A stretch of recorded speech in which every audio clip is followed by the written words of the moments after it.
আমি আমার নিজের যেটা অভ্যাস, সেই অভ্যাস অনুযায়ী কিছু কথা রাখছি। ভুল ত্রুটি হলে আগে ক্ষমা চাই। কেন? যে আমি এখন তরুণ তুর্কি নওজওয়ান নই, আমার বয়স এখন ৬২ বছর। ২ নম্বর কথা, ৭ রকমের রোগে আক্রান্ত আমি, রোগী মানুষ। কখন যে মোমবাতিটা নিভাবার কালে জোরে জ্বলে উঠে আবার দুঃখ করে নিভিয়ে যায়, ওই রকম নিভিয়ে যেতে পারে। কোনো গ্যারান্টি নাই যে এই এলাকার কটা জলসাতে আমি আসতে পারবো আর কটাতে আমি আসতে পারবো না। অসুখে ভুগছি, আরজু রেখেছিলাম, আরজি পেশ করেছিলাম, আমাকে যেন মাত্র 1 ঘন্টা টাইম দেওয়া হয়, আর না হয় আমাকে মাপ দেওয়া হয়। 1 ঘন্টা টাইম দিতে চেয়েছেন, ওনারা কবুল করেছেন, আর সেই ভরসাতে আমি কথা বলতে আরম্ভ করলাম। এরপরে যদি গড়িয়ে যাই আর আল্লাহ যদি নিয়ে চলে যান গড়াতে গড়াতে 1 ঘন্টার বেশি, তাহলে তার মর্জি। এখানে আমার আর আপনার কোনো দখলদারি করার প্রয়োজন নেই। দুঃখের সাথে বলছি, এবং যোগ্যতম সভাপতি যদি কোনো মজলিসে থাকে তাহলে কথা বলতে আলাদা মজা লাগে। ওই জন্য আমি মনের সাহসে কথাটা বলছি। যে দুটো আয়াত পড়লাম, দুটোই আয়াত পাক্কা বেদিন মুশরিক কাফেরদের জন্য আল্লাহ তাআলা দিয়েছেন কোরআনে। অথচ আমি পড়বো তো সওয়াব পাবো, আপনি পড়বেন তো সওয়াব পাবেন, কিন্তু আয়াত দুটা কাফেরদের জন্য, মুমিনদের জন্য নয়। তাহলে ৬৬৬৬টি কোরআনের আয়াতের ভেতরে বোঝাই করে মুসলমান কটার জন্য কি একটাও আয়াত আমার মগজে এলো না? কাফেরের নামে যে আয়াতটি, সেটি আজকে আপনাদের সামনে কেন পড়লাম? গোড়াতে তাহলে আয়াত দুটার তর্জমা করি তো হুঁশিয়ার মানুষেরা 4 আনা বুঝে নিবে, আর বাকি 12 আনা আমি 1 ঘন্টাতে বুঝিয়ে দিব। বেদিন মুশরিকদের সামনে আল্লাহ পাকের নবী 23টা বছরকে ক্ষয় করে দিলেন, তার ভেতরে মক্কাতে কাটালেন 13 বছর। যেগুলো ঝানু ঝানু মাল, যেগুলো সেই এলাকার সিয়ানা সিয়ানা মাল, তারা কিন্তু ইমানের ছায়া তলে আসেনি। 2-1টা বাদ আল্লাহ একদিন আয়াত নাযিল করলেন আমার নবীকে তাসাল্লি দেওয়ার জন্য। কি বললেন? সাওয়াউন আলাইহিম আনজারতাহুম আম লাম তুনজিরহুম লা ইউমিনুন। আপনি এই লোকগুলোকে যত বুঝাবেন বুঝান, অথবা যদি কিছুই না বলবেন, কিছুই না বুঝাবেন, হাত বুকে করে যদি চুপচাপ বসে থাকেন তাও ভালো, কিন্তু এই লোকগুলো বিশ্বাস করবে না, এই লোকগুলো আল্লাহকে মানবে না, এই লোকগুলো ঈমান আনবে না। আপনি যতই বুঝাবেন বুঝান। বুঝা গেল? আপনি যতই শক্তি খরচ করবেন এদেরকে সুপথ দেখাবার, লা ইউমিনুন, এরা ঈমান আনবে না। 2 নম্বর আয়াতের তরজমা করছি। এই বেদিনগুলো কেমন, এই কাফেরগুলো কেমন? তো আল্লাহ তাআলা বলছেন, যেমন একটা রাখাল 100টা বকরি নিয়ে আর 100টা দুম্বাকে পাহাল বানিয়ে নিয়ে মাঠের দিকে চড়াতে যায়। একটা ছাগল পাল থেকে হাঁটতে হাঁটতে জমির দিকে চলে যায়। যখন মানুষের ফসলে মুখ দিতে যাবে তখন রাখাল করে কি, নিজে বাবরের গাছের তলায় বসে বসে জোর করে হাঁক দেয় ওই ছাগলটাকে। পালে তো অনেকটি ছাগল আছে, কত হাঁটবে বারে বারে? তখন বাবরের গাছের তল থেকে বকরিটাকে নিজের আওয়াজ দেয়, এই কালী বকরি, ঘুরলি বাড়ির থেকে সর্দারের জমিতে যদি খালি মুখ লাগালি তো কবর খারাপ আছে, ঘুর ঘুরলি। বাপুরের গাছের থেকে ছাগলকে কি করছে, হের হের করছে, এই ঘুর, যাবি না ওদিকে, ঘুর। ছাগল শুনবে কি? ছাগল শুনে না। তখন লাঠিটাকে হাতে করে নিয়ে বাপুর গাছের তলা থেকে হাঁটা দিল। যখন 10 হাত দূরে থাকে, ছাগল তখন দেখতে পায় কি, ওরে বাবারে, মালিক তো চলে এসেছে। তখন তাড়াতাড়ি করে ওখান থেকে পালিয়ে আবার পালের ভেতরে এসে ঢুকে যায়। অনেক সময় পিঠে 2-4 লাঠি পড়েও যায়। এই বেদগুলো কেমন? কামাসালিল্লাযী ইয়ানফু বিমা লা ইয়াসমাউ দুআআ ওয়া নিদাআ। এমন একটা রাখালের মতো, যে রাখালটা 100টা গরুকে কিংবা 100টা ছাগলকে দেখাশোনা করতে গিয়ে একবার ওকে ডাকছে হের হের করে, একে একবার পাম নিষেধ করছে যাবি না বলে, একবার ওকে ভয় দেখাচ্ছে এদিকে আসবি না বলে, কিন্তু ওর ডাকে কোনো একটা গরু কোনো একটা ছাগল পাত্তা দেয় না। ও নিজের টানে নিজের তালেই চলে বেড়ায়। তো যেমন এই রাখালটা বোকা বনে গেছে তাদেরকে চড়াতে গিয়ে, ঠিক তেমনি 1000 বার করে এদের সামনে যদি ভালো কথা বলা যায়, তো রাখালের কথাই যেমন পাত্তা দেয় না ছাগলেরা, তেমনি তোমার কথাই এরা পাত্তা দেবে না। তাহলে দুটো আয়াতে একদম খাসা কথা, কাফিরদের কথা বলা হলো, ওদের বদ স্বভাবের আলোচনা করা হলো। আমি কেন বললাম যে এই আয়াত দুটো আপনাদের সামনে? তাহলে আপনাদের নামে যদি আয়াত চান আর আপনাদের মনটা সুরসুর করে, তাহলে আপনাদের জন্য একটা আয়াত পড়ে দিচ্ছি, আর দেওয়ার পরে ওটারও আমি তর্জমা করে দিচ্ছি। আল্লাহ রাব্বুল আলামিন বলছেন মুসলমানদের সম্বন্ধে, আপনাদের সম্বন্ধে এইবার বলছেন, কি বলছেন? ওয়াইযা যুকিরু লা ইয়াযকুরুন। এদের সামনে যত নসিহতের কথা বলবেন, যত দ্বীনের কথা বলবেন, যত আপনি জান্নাতের কথা, জাহান্নামের কথা, কবরের কথা, হাসরের কথা, নরকের কথা, যতই কিছু বলবেন, যতই নসিহত করবেন, লা ইয়াযকুরুন, এরা নসিহত গ্রহণ করবে না। এরা আপনার কথাগুলোকে শুনবে না, এরা আপনার কথাগুলোকে মানবে না। এরা নিজের জেদের বসে, যেদিকে তাদের মর্জি সেদিকেই তারা হাঁটবে, যেদিকে তাদের ইচ্ছা সেদিকেই তারা চলবে। কোনোদিন কোনো মানুষের ওয়াজ শুনবে না, শুনবে না। এটা আপনাদের জন্য, এটা কোরআনের আয়াত। তাহলে ওদের চলন আর এদের চলন যখন মিলে গেছে, তখন তালে তাল যখন মিলে যায়, সেই হেতু আজ আপনাদেরকে এই আয়াত দুটো পড়ে শোনালাম। তাহলে আমাদের চরিত্রগুলো বেদিনদের সাথে মিলে গেছে, মিলেছে না মিলেনি সেটাই হলো দেখা। কিরকম দেখা? এবার আপনিও দেখেন, আমি দেখছি। আরব দেশের মাটিতে আল্লাহ রাব্বুল আলামিন কোরআন নাযিল করলেন নবীর মারফতে। তো আরবের লোকেরা আগে থেকে স্বীকার করে বলছে, আমরা ছিলাম ছোট লোক, আমরা ছিলাম অভদ্র, আমরা ছিলাম বর্বর, আমরা ছিলাম অসভ্য জাতি, আমাদের মতো নোংরা, আমাদের মতো ছোট লোক, আমাদের মতো অসভ্য, আমাদের মতো বর্বর কোন জাতি আরবের মাটিতে ছিল না। কেন আমরা বর্বর ছিলাম? আমি আমার নিজের জন্ম দেওয়া মেয়েকে, আমার বাড়ি বাড়ির পেট থেকে যদি মেয়ে পয়দা হয়, তা আমি যদি নিজের জন্মজাত ছেলেকে মেয়েকে কবর করে পুঁতে দিই, তাহলে আমি মানুষ কেমন করে হলাম? আমি যদি মুর্দার গা থেকে 8 মিটার কাপড়কে চুরি করে নিয়ে আর মুর্দাকে নাঙ্গা কবরে ফেলে দিয়ে চলে আসি, আমার মতো মানুষগুলোই যদি জাহিলিয়াতের যুগে কাজ করে, তাহলে পরে আমি কেমন করে বড় লোক হলাম?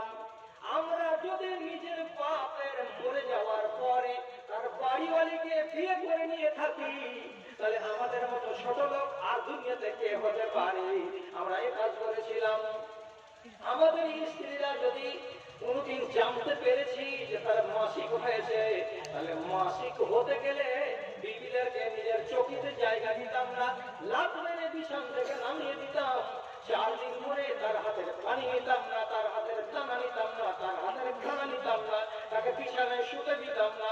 আবার 4 দিন পর যখন পাক হয়ে যেত তখন আবার ওই নারীকে আমরা বিছানায় জমা দিতাম।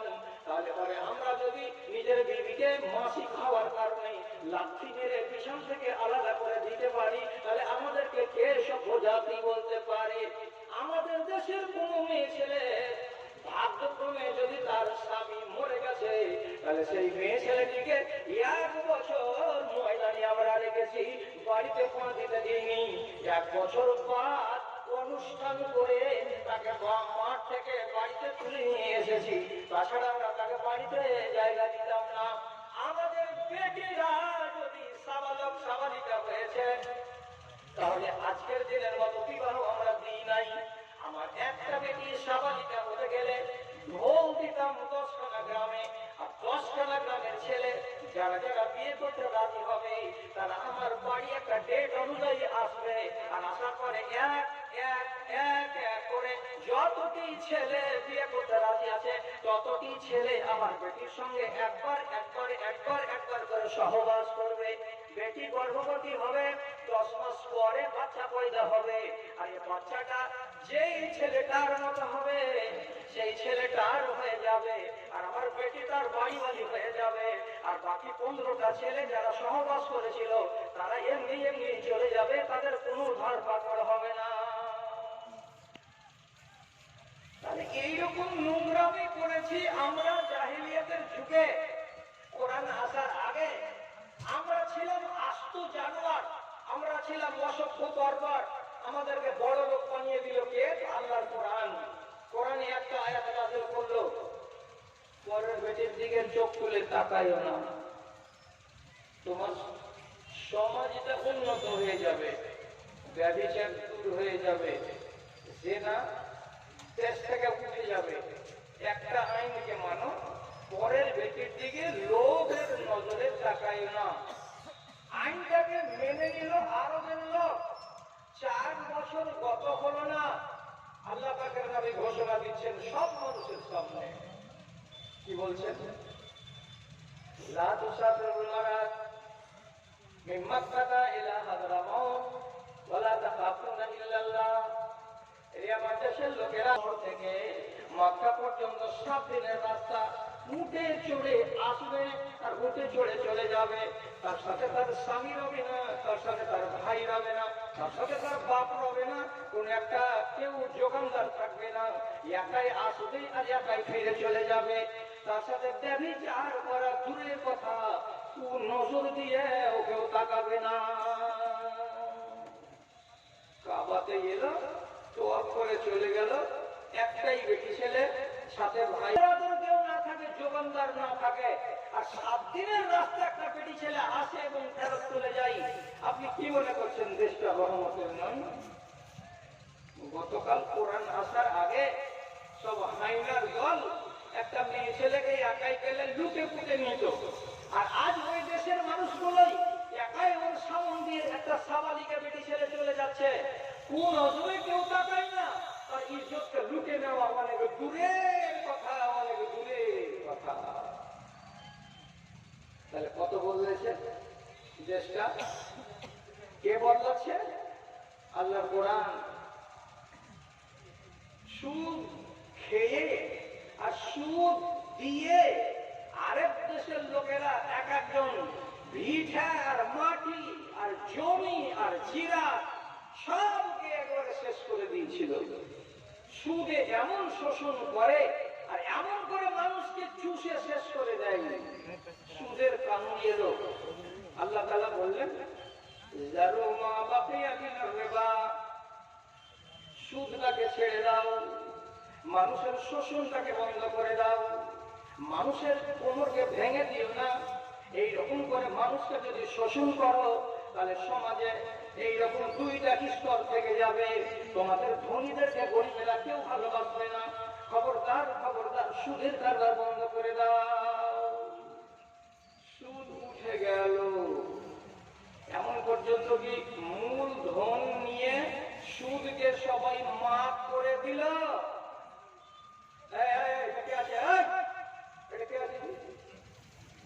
মুসলমান 2 বোতল মদ খেয়েছেন, একটা দুটা নাচিয়া বেটি ছেলের সামনে বসে আছেন, আর ওরা দুজন গান গাইছে আর মনের সুখে শুনছেন হযরত আলী। গান চলতে চলতে আমার বাপের চাকর, আমার বাপের চাকরে দেখেন কিসের জন্য এসেছো। নবীজি বুঝতে পারলেন হামদার মগজের মিটার খারাপ হয়ে গেছে, এখন জ্ঞান তার ঠিক নাই। ফিরে চলে গেলেন। তার অল্প দিনের মাথাতেই আল্লাহ রাব্বুল আলামিন বিধান নাযিল করে দিয়ে বলছেন, মদ পান করা, নেশা পান করা এগুলো হচ্ছে চিরতরে হারাম, এগুলো হলো শয়তানের কাজ। যারা যারা মদ পান করবে তারা শয়তানি কাজ করবে। এই কথা বলে রাব্বুল আলামিন আয়াত নাযিল করলেন। আর যখনই আয়াতটা নাযিল হয়ে গেল, আরব জাহানের বড় বড় নেশাখোরেরা, বড় বড় মদখোরেরা, বড় বড় যারা আশিক ছিল, দিওয়ানা ছিল এই নেশা এবং বোতলের, তারা নিজেই বলতে লাগলো, আর জীবনে যতদিন বাঁচবো নেশাতে মুখ লাগাবো না, আর যতদিন বাঁচবো মদের শিশিতে মুখ লাগাতে যাবো না। আমরা তওবা করলাম, আমরা তওবা করলাম। নেশা পালিয়ে গেল। আমি কত কি বলবো, 1 ঘন্টার ভিতরে একটা একটা একটা করে যত দুর্নীতি ছিল পালাতে লাগলো, পালাতে লাগলো। কথাটাকে আল্লাহ রাব্বুল আলামিন কোরআন মাজিদে বলছেন। নবীকে কেন পাঠালাম? ওয়ায়ুআল্লিমুহুমুল কিতাবা, কিতাব শিখাবেন, ওয়াল হিকমাতা, হিকমত শিখাবেন, ওয়ায়ুযাক্কিহিম, এবং ওদের অন্তরে যে গলিজ ঢুকে গেছে, ওদের মগজে যে ফালতু ফালতু ধারণাগুলো ঢুকে গেছে, সেগুলোকে টেনে বের করে দিয়ে মানুষগুলোকে জমজমের পানির মতো পরিষ্কার করে দিতে হবে। এই জন্য আল্লাহ তাআলা আমাকে পাঠালেন। মানুষগুলো কয় দিনের ভেতরে, কয় বছরের ভেতরে কোরআনের বদৌলতে এরা ভদ্র হয়ে গেল, সভ্য হয়ে গেল। এত সভ্য হলো, এত সভ্য হলো, এখন বর্তমানে পৃথিবীর মাটিতে মুসলমানদের চাইতে বড় লোক যা আপনি আর কাউকে খুঁজে পাবেন না। যদি এই বিষয়ে কথা বলি তো অনেক টাইম লাগবে। আপনি বড় লোক কি বড় লোক নন সে বিষয়ে আজকে আলোচনা নয়। ধর্মের দৌলতে ওরা বড় লোক হলো। আজকের জামানায় মুসলমানেরা বড় লোক হয়ে নেই। কেন নেই?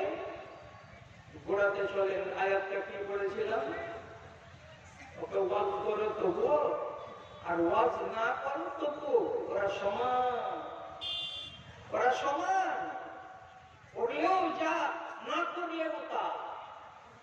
আমি তো ওয়াজ করেছি এর আগে, জানকীনগরে, চাচকিতে করেছি, পোকাগড়ে করেছি, পিঠিনগরে করেছি, কত জায়গায় বলেছি, 1000 বার বলেছি, পাপ তুমি করো। কেন? যে তোমাকে আল্লাহ রাব্বুল আলামিন এমনই মানুষ করে বানিয়েছেন যে তুমি পাপ ছাড়া থাকতে পারবে না। কিন্তু পাপ করার শর্ত হলো তোমার পাপের খবর যেন তোমার বাপ না জানে, তোমার পাপের খবর যেন তোমার বাড়িওয়ালি না জানে, তোমার পাপের খবর যেন শুধু তুমি জানো আর তোমার আল্লাহ জানে, এছাড়া অন্য কেউ যেন না জানে। আজ আজ আল্লাহ যে আপনি যদি মুসলমানদের এই গ্রামগুলো দিয়ে মুমিন দেখিতে পাও, ধর্মের সম্মান কতখানি করতে হবে। একজন মৌলভী মৌলানার কাছে না শিখে একটা অমুসলিমের কাছে যদি শিখতেন তাও একটু লাভ দিত। লাভ কি দিত? লাজ হতো আমাকে আর আপনাকে, লাজ শরম হতো আমাকে আর আপনাকে। আমি মুসলমান হয়ে ধর্মকে কতটুকু মানলাম, আর একজন অমুসলমান হয়ে একটা লোক ধর্মকে কতখানি মানে। আমার মুহিব, আমার বন্ধু সভাপতি সাহেবকে সাক্ষী করে বলছি,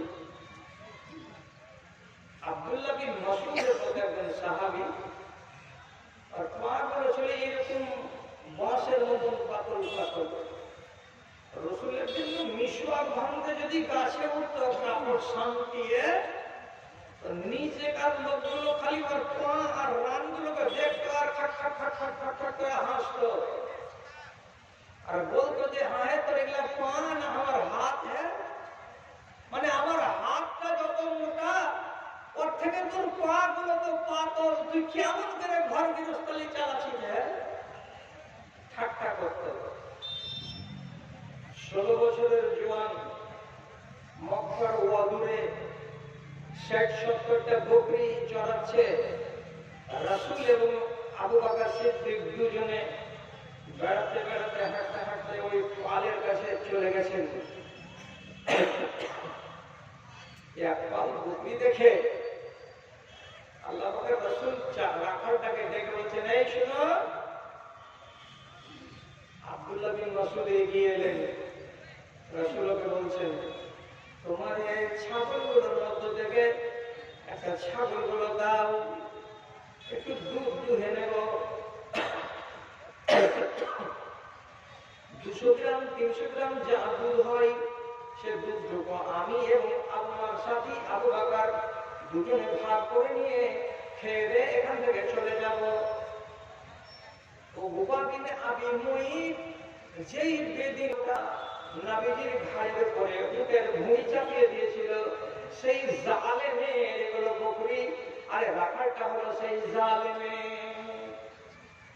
ইও বেদিন আর এই রাখালটা সেদিন তখনও বেদিন।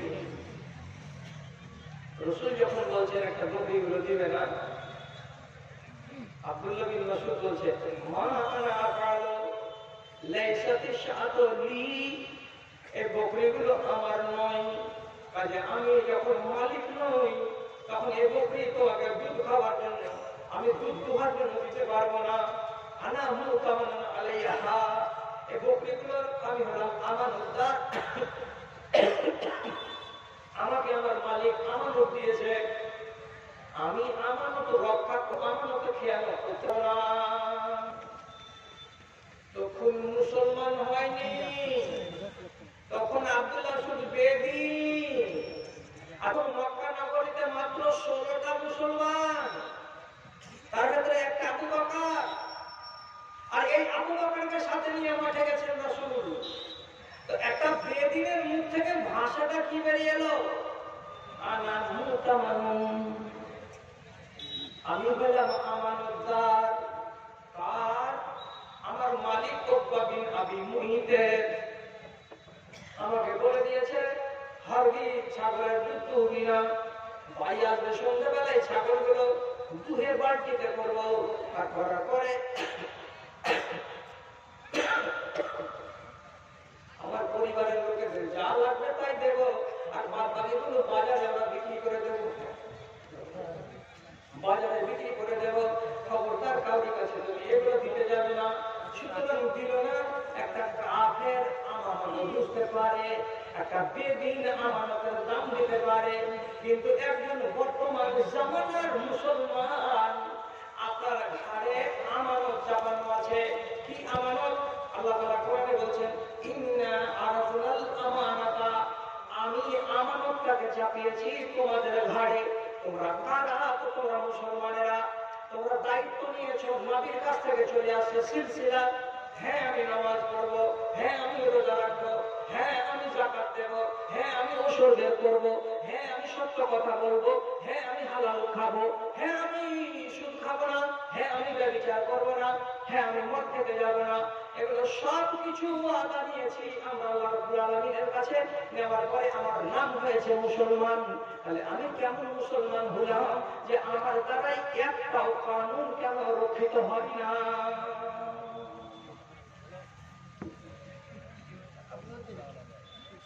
একটাও কেন রক্ষা হচ্ছে না আমার আপনার দ্বারাই?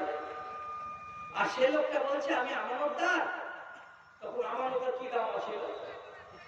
আগে ধর্মের মায়া রে, মুসলমান যখন দিন পেল তখন তো আমানত আরো বেড়ে গেল।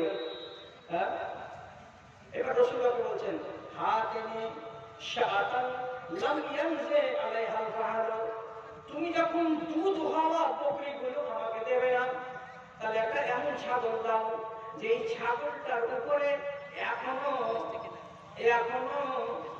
বতুগুলো যাকে আমরা বুকা বলি, বুকা যার উপরে চড়েনি, তার মানে কি যে ছাগলটা এখনো গাভীর হয়নি, এখনো বাচ্চা দেয়নি, এইরকম একটা ছাগলগুলো আমাকে দাও। সাথে সাথে আব্দুল্লাহ বিন মাসউদ বলছেন, এই দেখেন লাল ছাগলটা, এই দেখেন হুন্ডে ছাগলটা, এই দেখেন সাদা ছাগলটা, এগুলো এখনো গাভীর হয়নি, আপনি যদি ওইগুলো নেন তো নেন, আমার বাধা নাই। যে ছাগলের পেটে বাচ্চা আসেনি তার কি আর দুধ হয়? এটা নিয়ে এবার রাসূল তাই করলেন, একটা ছোট বয়সের ছাগলকে ধরলেন, আর ধরার পরে আবু বকর বললেন গলাটা ধরো, আর ধরার পরে একটা বাসন নিয়ে ডাকলেন, আর ডাকার পরে একটু আস্তে আস্তে করে কি যেন মুখ হিলিয়ে ঠোঁট হিলিয়ে বললেন, আর বলার সাথে সাথে ছাগলটার থান নিচে নেমে এলো, আর রাসূল ওইখান থেকে এমনি করে 300-400 গ্রাম দুধ দুহে নিলেন, আর নেওয়ার পরে দুধটা পান করলেন, করার পরে আবার ওই ছাগলের থানে হাত দিয়ে এমনি করে দুবার ইশারা করলেন, ছাগলের থানগুলো বাঁটটা উপর দিকে উঠে গেল, যেমনকার তেমন ছিল। আবু বকর এবং আল্লাহ পাকের নবী যখন দুধ পান করা হয়ে গেছে, তখন আব্দুল্লাহ বিন মাসউদের মতো লোক রাসূলের কাছে এসে বলছেন, আল্লামনি হাযা মাকুলতা, আপনি যেটা বলে একটা ছোট ছাগলের থান থেকে দুধ বের করে নিতে পারলেন, আপনি ওই কথাগুলো আমাকে শিখিয়ে দেন না।